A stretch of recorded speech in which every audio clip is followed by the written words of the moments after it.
The easiest way to learn how to use the chef's knife is actually step by step. And the first thing is where to hold the knife. You actually hold the knife on the blade. So you make a V and you put your index finger on one side and your thumb on the other. The rest of your fingers loosely grip the handle. This is called the pinch grip because I'm actually pinching the blade. The pinch grip will give you the best control over the knife and it won't feel as big. Now you know how to hold the knife, it's actually important that you place it on the board correctly. And you actually place it in a 45-degree angle from your body. The knife will be a natural extension of your arm and you can cut for a very long time without getting tired. Now you know how to hold the knife and where to place it on the board. I'm actually going to show you how to use it.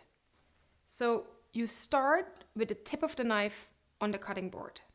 Then you move backwards and you go down.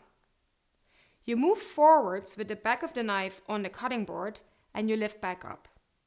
As you can see, there's always a point of the knife on the cutting board. Your hand and the blade are now riding a circle in the air. Now, what is the other hand going to do? The other hand is actually called the guiding hand, and it has to be in a claw or a spider grip position on the board. Eventually, the blade is actually going to touch the most exposed knuckle. This can be your index finger or your middle finger. It's called the guiding hand because it's actually going to guide the blade and it's going to decide how big the pieces will be. If it moves back fast, the pieces will become big. If it moves back slow, the pieces will become small. We're going to cut some produce. So see how I'm putting my hand over the knife? That's so I won't cut myself. Now I'm putting the celery in the right position on the board so the knife can actually be in a 45-degree angle. I'm starting on the tip and then I'm moving backwards, and while coming down and forwards, I'm actually starting the circular motion. There's a few things that are important.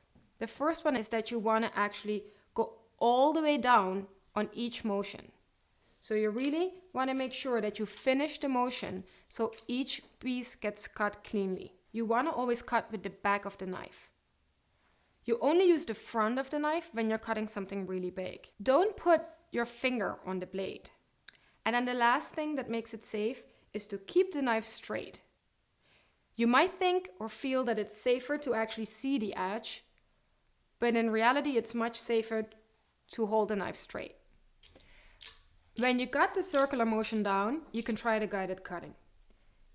So you put your hand in a claw position on the produce and you touch the blade. The hand moves back and the blade keeps following the knuckles. It's really important to make sure that everything is behind that knuckle that is actually touching the blade. Another knife that can be used for the same purposes as the chef's knife is the Santoku. Santoku is a Japanese chef's knife. It has a much straighter edge than the chef's knife. A lot of things are the same.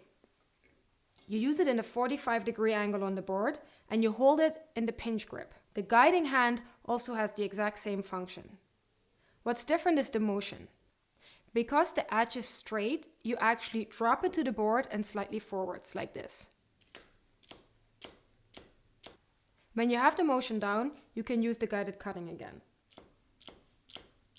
Make sure nothing is exposed beyond the knuckle that's touching the blade. And go slow. With the Santoku you can be extremely fast, but you want to practice first. Now you know how to use the most important knives. You really want to use the chef's knife or the Santoku 90% of the time. This will make any cutting job much easier and faster. Which of the knives you use, that's personal preference. And a lot of people like to have both on hand.